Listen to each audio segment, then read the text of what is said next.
Pour moi, la réussite éducative, c'est assez large en fait. Il y a beaucoup de facettes selon moi.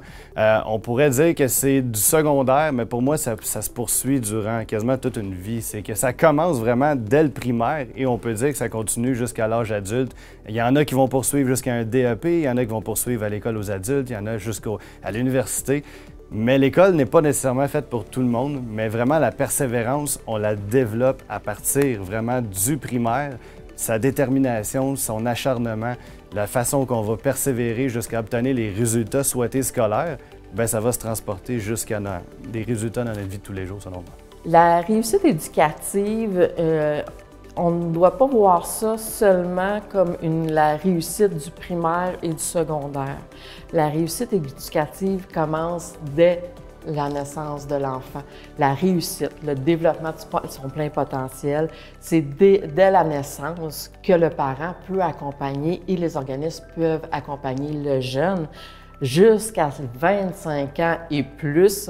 Je pense que la concertation est nécessaire pour la persévérance de ces jeunes-là et la réussite de ces jeunes-là. En fait, c'est ce qui permet aux individus ou aux jeunes d'aller plus loin, d'avoir plus d'options, plus de choix dans la vie.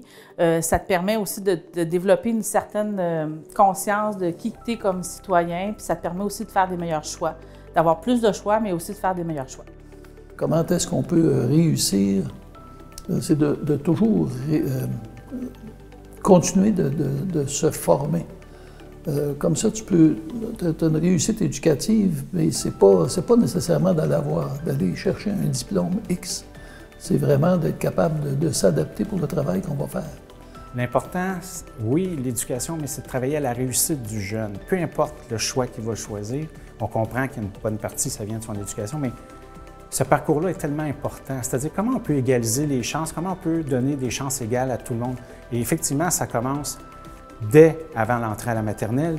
Plus un jeune a été stimulé en milieu de garde, plus il risque de réussir la maternelle. Et ça, c'est aussi un gage de succès par rapport aux autres étapes qu'il va avoir dans son parcours scolaire, qui peut devenir professionnel par la suite, mais lui procurer une certaine estime de soi, une certaine passion, une certaine volonté, une certaine, je dirais, espoir de ce qu'il veut faire plus tard. C'est là-dessus qu'on veut travailler. Et quand vous additionnez tout ça, à la fin, vous avez des gens qui sont impliqués dans leur milieu, vous avez des gens plus en santé, vous avez des gens qui vont plus facilement vers les autres. Donc, c'est ça qu'on souhaite comme équipe de santé publique.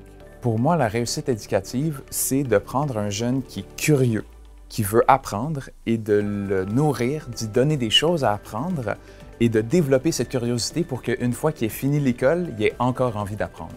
Donc pour moi, un jeune qui est curieux, c'est une réussite éducative.